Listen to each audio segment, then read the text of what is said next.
décidé de tenir ces tables rondes, qui sont des tables rondes mensuelles consacrées aux politiques publiques.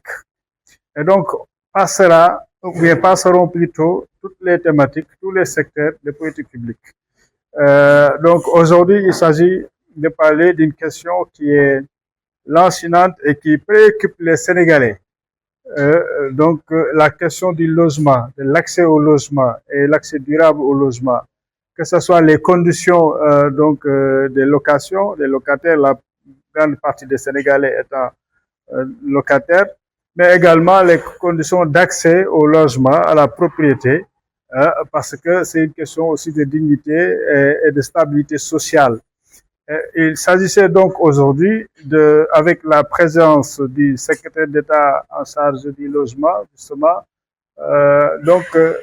et toutes les organisations, toutes les institutions qui sont dans l'écosystème de logement ici, que ce soit les sociétés nationales, que ce soit les secteurs privés, mais aussi les associations de consommateurs, de locataires, les usagers tout court, dont certaines victimes effectivement de l'absence de régulation qui permet à ce que des entreprises privées puissent quand même donc enfreindre les droits sociaux, économiques des populations.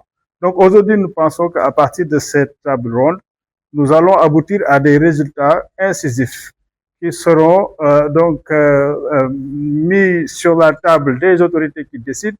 Et fort heureusement que ces autorités sont aujourd'hui présentes ici avec nous, ce qui facilite donc le suivi. Donc notre travail, c'est là de continuer à suivre cela. Est-ce que les recommandations qui sont sorties de cette table ronde vont se transformer en politique effective?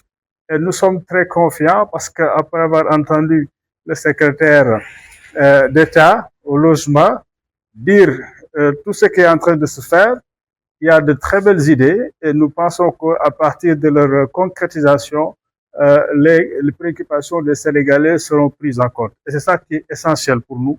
Et c'est pour cela que nous avons initié cette table ronde-là.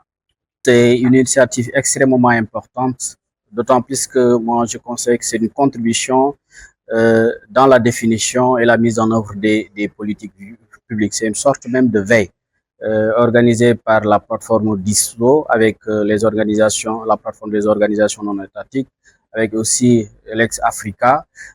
Aujourd'hui, pour moi, c'est vraiment un réel plaisir de participer à ces échanges, de pouvoir clarifier un certain nombre d'enjeux, mais aussi un certain nombre d'orientations de solutions portées par les pouvoirs publics avec Monsieur le Président de la République et aussi la coordination de Monsieur le Premier ministre.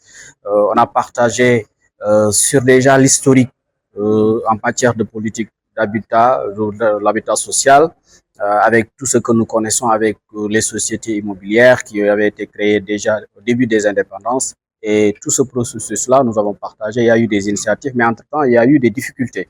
Parce que tout simplement, il y a la croissance démographique.